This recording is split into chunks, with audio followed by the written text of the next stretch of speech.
네, 여수 상황을 알아봤는데요. 태풍은 오늘 오전에 경남 통영을 지날 것으로 보입니다. 통영 주변 남해안에는 비가 그쳤다 내렸다를 반복하고 있습니다. 현장에 나가는 취재기자 연결해 보겠습니다. 박종혁 기자. 네, 경남 통영시 강구안에 나와 있습니다. 예, 지금 통영 지역 상황은 어떻습니까? 네, 이곳은 지금 이 강한 비바람이 거세게 불었다가 또 그쳤다, 잦아들었다를 반복하고 있는 상황입니다. 지금 현재 얼마나 바람이 좀 불고 있는지 한번 살펴보겠습니다. 바다 쪽으로 카메라를 옮겨볼 텐데요. 지금 이곳이 오늘 새벽 6시 44분쯤이 이 만조 시간이었습니다. 그러니까 지금 보시는 것처럼 해수면이 많이 위로 올라와 있는 모습이고, 바람이 불고 파도가 일면서 덩달아 이 배들도 일렁이는 모습을 보실 수가 있습니다. 이처럼 이 경남 지역에는 모두 16,000여 척의 어선이 경남 각 지역의 항포구에 피항해 있는 상황입니다. 또 이 여객선 운항도 대부분 통제가 되고 있는 상황인데요. 경남 전체 한 30여 개의 항로가 모두 운항이 중지되어 있는 상황입니다.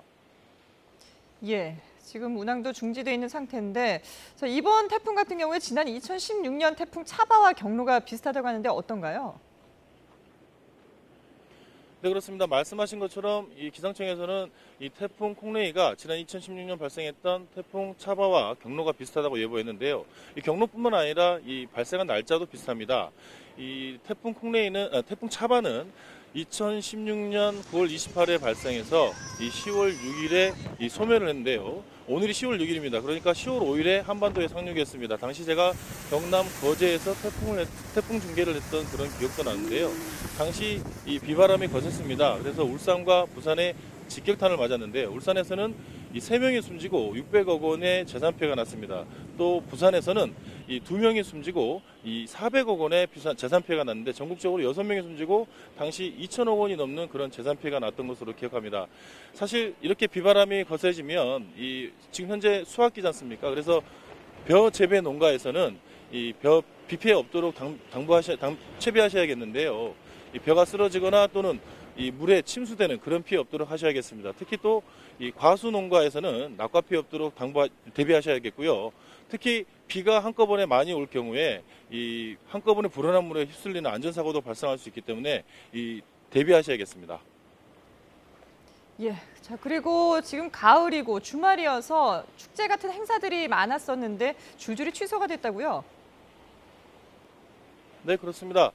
바로 어제입니다. 어제 경남 창원에서 열릴 예정이었던 이 경남 세계 월드 페스티벌, K-팝 페스티벌이 전면 취소됐습니다. 당시 애초에 한 3만 명 정도가 관람객이 들어설 것으로 예정돼 있었는데요. 하지만 이 행사가 취소되면서 이 관람객들은 발길을 돌려야 했습니다.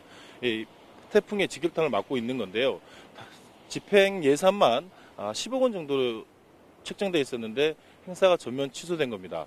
또 오늘 열릴 경남 남해군의 대표 축제인 독일마을 맥주축제가 있습니다. 그것도 역시 취소가 됐는데, 지난해 단 사흘 만에 10만 9천여 명이 다녀갈 정도로 큰 행사였는데 이번에 태풍으로 취소가 됐습니다. 그 외에도 진주 남강 유등축제와 산청의 한방 약초축제 등이 어제와 오늘 휴장에 들어갔습니다. 경남 지역에는 59개 정도의 행사가 이 태풍이 올라오는 기간 동안 준비되어 있었는데 모두 30여 개 정도 취소되거나 연기됐습니다. 지금까지 경남 통영 강구안에서 YTN 박정혁입니다.